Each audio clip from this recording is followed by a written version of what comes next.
Hello and welcome to your iReady 2-minute tip on diagnostic growth. The diagnostic growth will only show if you've already taken your second diagnostic assessment. And so as you do, you can see it's at the very far right hand of your dashboard. By clicking on diagnostic growth, you can go in and evaluate your student's growth. As you bring this up, you will see that it defaults to end of year view. I would suggest you change that to standard view since that's what we've been using all year long. And then as you go, this is my training account, you'll be defaulted to academic year view. And so I've just switched it to diagnostic window 2, just like you would see. You'll see a couple of things when you first start. First is your median student progress towards typical growth. Now, this is your median, not your average. So what it does is tries to get rid of some of those outliers that may pull your average way up or way down. But at this point in the year, we should see it right about 50% growth. So at 48% in this example, it may be just a little low, but 50% is about what we're looking for. Then you can see your current placement distribution. The great thing about this is like you would see on your diagnostic report is you can see the same thing. Green means on grade level, yellow is 1 grade level behind, and red is 2 or more grade levels behind.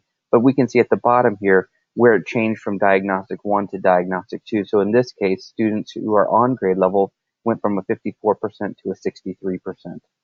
Then we can also see our progress distributions. We can see exactly what percent of our students fell in the progress of 40 to 59%, and you can see as it goes all the way through for typical growth. You should start seeing at least a bell curve here or a shift towards the upper end of the spectrum. On stretch growth, since that's a little bit more challenging, we put this out there so that you can see how many students are actually progressing. And in this case, 7 students have already met their stretch growth for the year. It will not change your stretch growth or your typical growth goals if you meet them halfway through the year. What it does is it sets an example for you. You can see where they are and then have that conversation with the students and with the district leaders to find out what would be the best growth that you can set for that student if you need to readjust.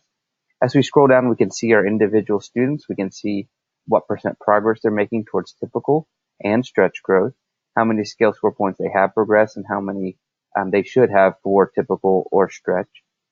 And then their initial placement and current placement. Here's one thing to remember.